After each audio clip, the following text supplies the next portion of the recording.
My name is Ken Rimple. I work for Chariot Solutions. I'm the Director of Training and Education Services. And I wanted to get together with two people on a project we worked on together. Let me introduce two consultants at Chariot, Drew DeCarme and Matt Gilbride. They have worked with me on a project for, I guess it was like 5 or 6 months last year that I'd love to talk about. So again, I introduced myself, Drew and Matt. Drew, you first. Why don't you give a quick hello about who you are, your background? Sure. So my name is Drew DeCarme. I've been doing front-end development for pretty much my entire career, probably upwards of 10 years now. I've done a lot of different projects, a lot of different scales. I primarily specialize in React, but I've done work with Angular, I've done work with Vue, our beloved jQuery for the longest time, MVC frameworks. So my experience kind of extends primarily in front end, but I do have a good amount of design experience. So I've designed interfaces. I try to institute a lot of design thinking in taking design assets and moving them to actual code. Now these days everything's an architecture problem, so I spend a lot of time really thinking about how designs can be better architected, especially in the overall code base. Great. And Matt? I'm the resident TypeScript enthusiast, I think, at Chariot now, although I've indoctrinated Drew onto my team. And kind of like, very passionate about all things, coding, put it that way. Great. Awesome. And so we worked together on this project. Drew came in probably about a month and a half in as we were starting more of the front end work. But let me just kind of paint a broad brush for people who are watching this. Let me put this in the gallery view too, so we can see all three of us. There we go.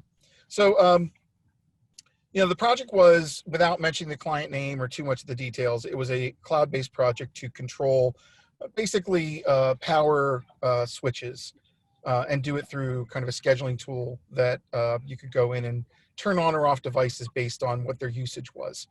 And they had an original application written in PHP that ran against some cloud resources in AWS.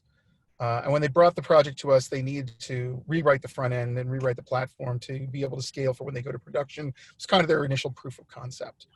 So overall, it was a cloud-based project with a web front end.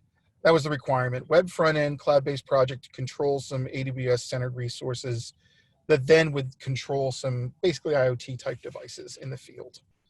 So first of all, let's talk a little bit about overall how the project was structured. And I'm going to lean on Drew more in the beginning here because Drew came into our project as we were working through things that we put together by hand with NPM, and he brought in Lerna. So let's just talk in general about kind of a monorepo project and what that meant for us as development team. So the entire stack, and Matt, I don't want to steal your thunder here, but the entire stack was JavaScript. It was a custom Express server. And then on the front end, we had React. So everything being JavaScript across the stack, it made a little bit more sense for us instead of having, separate repositories that had, one React application, another React application that didn't really have any awareness to each other, especially when using TypeScript. We brought in Lerna to kind of segment our JavaScript packages up a little bit more and release them independently. So we had a package for types, we had a package for a React application, we had a package for our node server, and that allowed us to first have these packages rely on each other a little bit better. So Lerna uses symlinks and then hoists all of your node dependencies up to the root. So it is possible to have multiple React applications using one version of React, and that's some of the problems that you get to experience with hooks. But there's a lot of really nice things that Lerna does for you as far as publishing, versioning, symlinking, and it just made a lot of sense because what we were doing is manually changing in directories, making build distribution directories, and then copying those directories over to another directory. So Lerna kind of removed a lot of the bloat that we had initially kind of scaling up. And honestly, that's how tools like that are created. People realize that they need to do this in a little bit better way, in a way that's a little bit more scalable. And adding a couple commands at the root of our repository really scaled things up quickly, especially as it came to linting and especially as it came to testing too. So So Matt, do you want to address that a little bit and talk about what we were facing restrictions wise and right. So Ken and I started out, in the kind of trying to be minimalist and not introduce, lots of dependencies. And one good thing to note is that, the client was a team of non-JavaScript developers. Now they're all very capable engineers generally. I think most of them had kind of like a C#, like .NET background. So they actually wanted the server written in Node, which made sense because they wanted to eventually potentially easily run it as a Lambda as opposed to in an EC2 instance, which I don't know if they've done in the end, but they wanted essentially something that was architecturally pretty simple to convert to a Lambda, which, when you write a Node Express server, the shape of request responses between just a Node Express server and a Lambda are not that different.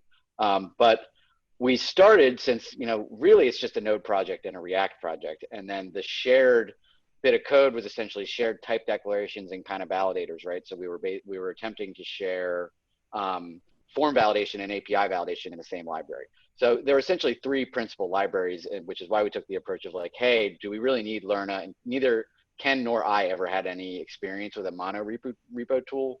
So we said, let's just write some shell scripts and things like that when we need to manage this. And that worked for a while. Yeah. But when Drew came on and introduced Lerna, we realized that like we got a whole lot of niceties for things that we were doing basically manually. And in the end, somebody that already knew that tool well was able to convert it over. And, I think it took you 2 weeks at that point, Drew, because we've been at it for maybe 6 weeks. But he was doing that while doing other things, you know what I mean? And, and once we got there, now it is true. Like you have a kind of better story about versioning and releasing your code across those three projects. And you have a much better story if like a fourth project comes along, right? So the web app, the React app that they've written is for like, their basic web kind of client facing UI. But, this company is hopefully going to grow, right? And they're going to want to write more applications. They might want to write a second node server that does other things. They might want to write Lambdas that do specific things. And they have now a Lerna template that shows them how to kind of manage all those dependencies in one place across multiple projects. Okay, so let's talk a little bit about like the services and infrastructure, the quote unquote server side of this thing, right? We're running this thing on Docker instances in development, and then we're gonna ultimately, when we deployed it, we put it on Docker on AWS, which is a service called ECS. So let's talk a little bit about that. So Matt, why don't you talk a bit about the server side infrastructure for the code? Like, how does the code hit an endpoint? What does it look like? Yeah, so the motivation was to keep this thing dead simple at first, right?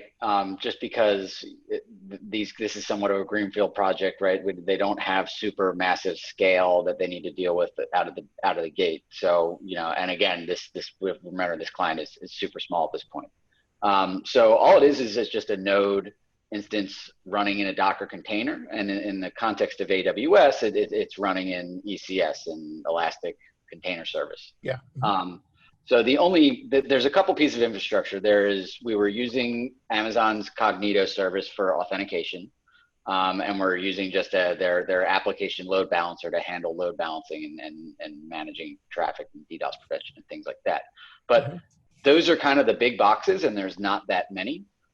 In fact, even the React app was actually just served by the Node application at the root. So the Node application just served those static assets. Now, if you want to get a little bit fancier, normally you would serve something like that out of an S3 bucket.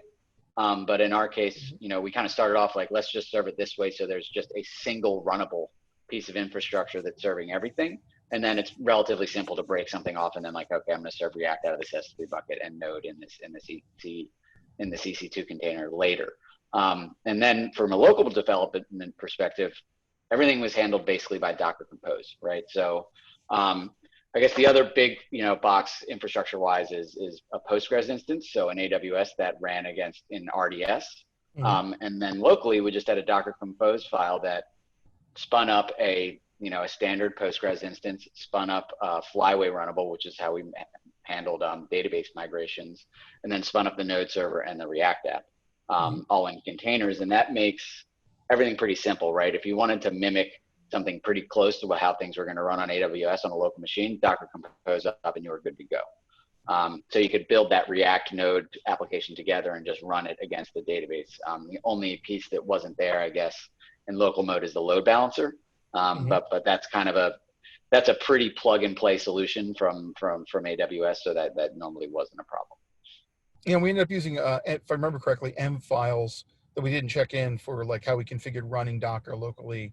Right. So we had a couple environment files that would say, you could say, hey, I want to run the node and the React app against the actual RDS instance in AWS against like kind of the non-production staging data, which was nice, right? That allows you to say, hey, let's get a bunch of data in the AWS infrastructure and then just point our development version of the UI at this data so we can make sure that things are working well when there's lots and lots of records coming through and things like that.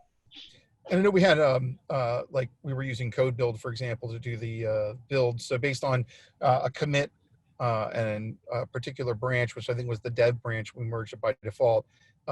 Keith Gregory put together some nice scripts and shell scripts and a little bit of Python to deploy to basically build that Express server with the embedded React app, take that, turn it into an Elastic container registry image, basically a Docker image, upload it to ECR, and then tap a bit to deploy it and update the containers in ECS, which was really a nice thing to work with.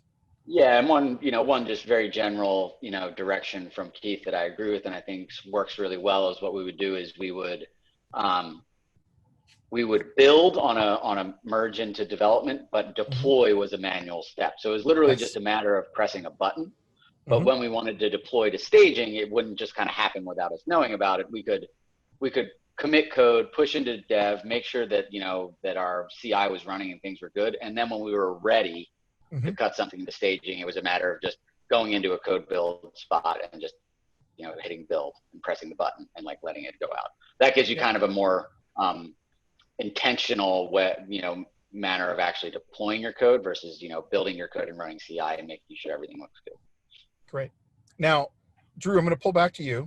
So let's talk a bit about the UI side of things, right? So when we were engaged, we used some of our user experience people to work on kind of the high level and how things would flow. But then the rubber had to hit the road and we had to actually roll out some actual code to do the work. And you came with, as we would put it from a certain movie, a specific set of skills. And so those skills involved dealing with responsive design in React. So talk a little bit about the solution that you rolled out and how you made it so that the application behaved really well on screens and tablets. Yeah, I mean, there's a total levels to that question for sure. But essentially what happened is that we had our design team go out. They did a good amount of work with our customers as well as their users. They made some realizations, they made some assumptions, and then they put together an application design. The application design was pretty brand relevant, so colors, styles, spacings were all pretty well aligned to the actual brand of our client. So one of the things that we actually had to do was say, all right, how do we go about actually instituting this style? So Matt and I kicked around a lot of different ideas. Should we use component library? Should we use CSS utilities? What's our fault tolerance here? How good does it need to be? Like they also had a time crunch too, so we had to evaluate a lot of our solutions against that. So what we eventually decided to do is use styled components. Styled components for me, especially being indoctrinated into the cult of TypeScript, worked really, really well. And it also made sense too, because we were providing familiar APIs or familiar methods of actually using your styles to JavaScript, which obviously our client needed a little bit more of a simple implementation. So styled components was fine, but we felt that we needed to harden our strategy a little bit more. We needed to make it a little bit more safe, a little bit easier to use. And obviously this is, I can go really deep on this, but I'm not going to. But if you do want to go deep on it, come to ETE. Yeah, come to ETE. See their talk. Yeah. Okay. So wait, quick plug. Let's do the quick plug. So you guys have been working really hard on a talk around React and style, right? Tell me a little bit about what you're talking about. So we'll take a side note. Yeah, quick aside. When Matt and I were trying to come up with make our styling solution a little bit harder, we realized that we had to make our own design system, or pretty much code our own design system.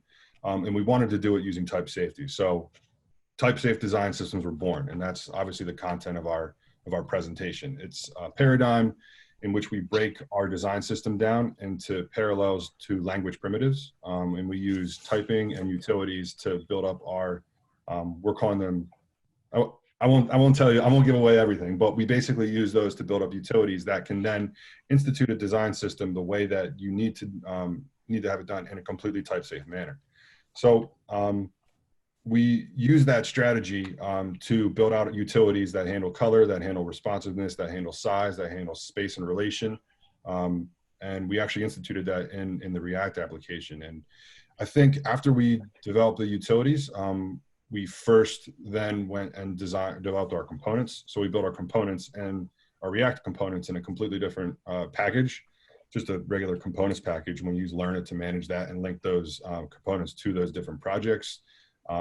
So if they did want to build another app, again, it wasn't a matter of, copying and pasting components out of one directory into another.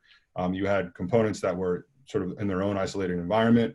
They were using type safe styles. And then from there, we were able to import those components and use, again, our type safe utilities to make those components relate to each other. So I think that's a good quick point to expand on, right? So when we started before Lerna and thinking we would have essentially 3 projects, right? A shared domain project where those schemas and type and kind of domain level types were defined, a React app and a Node app. And when we introduced Lerna, we were able to say, hey, let's pull the components themselves and the design system out into their own projects so that they can be independently imported into other projects as the company grows, right? So now if they want to create another React app that serves a different purpose, or something else entirely, maybe it's not even React, they can now consume those components as if they were regular NPM libraries, without having to as something that I've seen in real life, I need to now go copy paste my button and my card and all those things into my new React project because I don't have a way to import them, right? So that's something that was really important, that now it sets you up for future success. Yeah. And yeah, go ahead. Sorry, Ken, getting back to your original point. Yeah. The aim of the application needed to actually be responsive, because after a couple of different conversations, we realized that we needed to have the application optimized first for iPad and then for screens going up. So it completely flips how you style applications on its head, because it's very, very difficult to go from a desktop down to a tablet by removing styles. What you really want to do is have an additive approach. So one of the main utilities that we built was a type-safe responsive utility that allowed us to be a little bit more semantic in our approach, saying, all right, I want to have this style start at the tablet width, and then I want it to end at the desktop width, or I want it to start at the tablet width and go all the way up the size tree. So really building those utilities and having a utility-based approach first makes our life 10 times easier when we actually go to implement the design system or go to implement any sort of styles across the board. All right, guys, this has been a fantastic talk. I really appreciate you guys spending a little of your busy schedules on your projects that you're working on, talking about what we did last year. And, thanks a lot. And hopefully it was a fun project. Yeah, it was. Yeah, it was a fun project. Great project. Yeah. All right, guys. Thanks so much. Yep. See you guys.